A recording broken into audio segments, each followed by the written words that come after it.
Au nom du Père et du Fils et du Saint-Esprit. Amen. Chers frères et sœurs, nous sommes parvenus au 3e dimanche de Carême de cette année liturgique C. Avant d'écouter l'évangile, la liturgie de ce jour nous a proposé 2 lectures qui résonnent profondément avec l'appel de ce temps de Carême. Prenons donc le temps d'abord d'accueillir ce que Dieu veut nous faire comprendre à travers ces lectures. La première, tirée du livre de l'Exode au chapitre 3, versets 1 à 8a, 10, 13 à 15. Il s'agit d'un magnifique passage de l'Exode où Moïse rencontre Dieu dans le buisson ardent. Ce buisson qui brûle sans se consumer est le signe de la sainteté de Dieu, de sa présence mystérieuse et puissante. Mais ce qui frappe surtout, chers frères et sœurs, c'est la façon dont Dieu se révèle. J'ai vu la misère de mon peuple en Égypte, j'ai entendu ses cris, je suis descendu pour le délivrer. Dieu n'est donc pas lointain ou indifférent aux souffrances humaines. Il est le Dieu qui voit, qui entend et qui descend pour sauver. Et ce Dieu, chers frères et sœurs, se donne un nom. Je suis qui je suis. Un Dieu vivant, présent, fidèle à ses promesses. Moïse reçoit une mission, aller vers Pharaon et libérer le peuple. Dieu choisit souvent ceux qui, comme Moïse, se sentent petits ou incapables, mais qui ont un cœur ouvert. Cette rencontre avec Dieu de la part de Moïse est aussi notre histoire. Nous sommes invités, nous aussi, à répondre à l'appel de Dieu et à devenir porteurs de libération, d'espérance et de justice. Dans la seconde lecture de ce jour, saint Paul nous rappelle l'histoire du peuple d'Israël. Ce peuple a été béni, nourri et abreuvé spirituellement par Dieu, mais malgré cela, beaucoup sont tombés en route car ils n'ont pas su rester fidèles. Paul nous met en garde donc. Ces événements ont eu lieu pour nous servir d'exemple. Il nous invite à une prise de conscience. Il ne suffit pas d'avoir reçu les dons de Dieu pour être automatiquement sauvé. Nous avons à nous engager chaque jour sur le chemin de la fidélité et de la vigilance spirituelle. Ce que saint Paul veut nous dire, c'est ceci. Attention à la tiédeur et à la routine.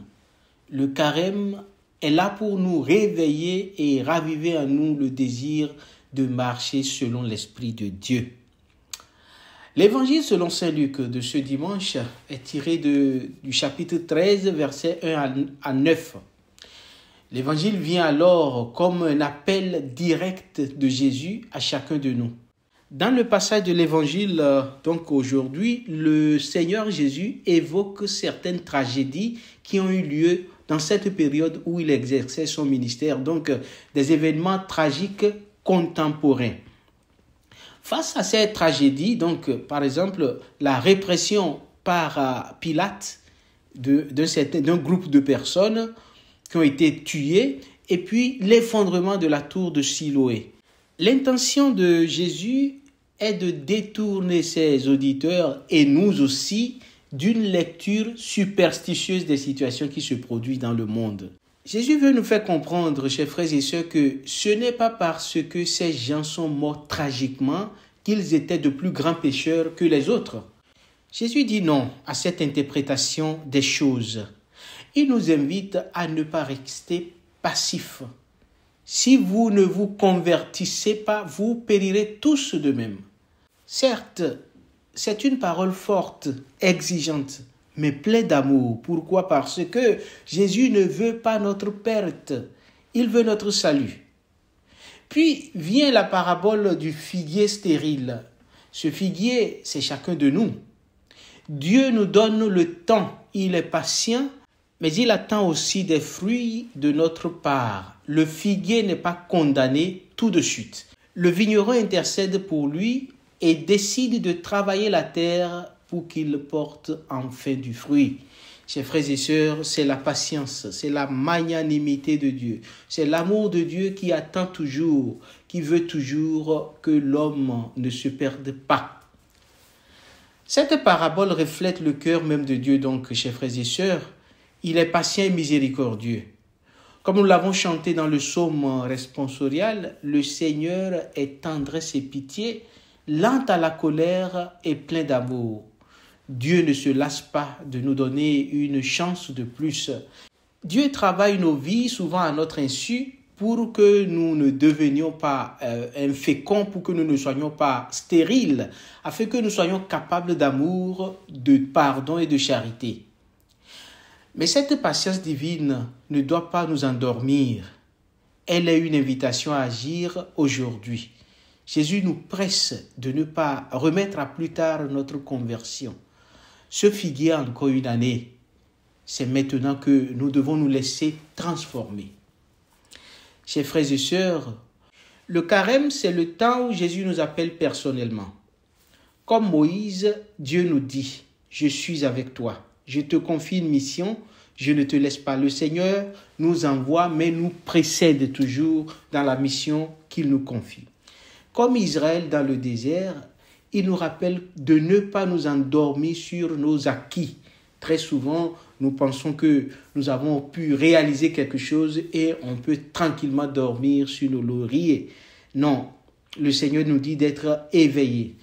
Et comme le figuier de l'Évangile, il nous invite à porter du fruit, à ne pas donner pour acquis la patience de Dieu, le Seigneur qui attend de nous la possibilité d'une seconde chance et d'un changement, d'une transformation.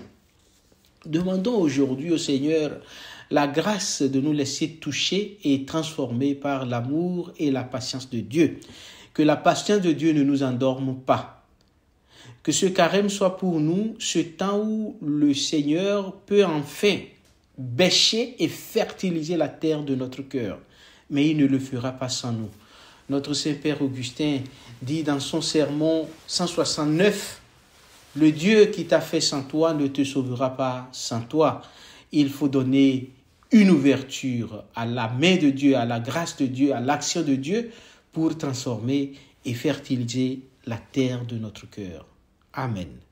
Au nom du Père et du Fils et du Saint-Esprit. Amen.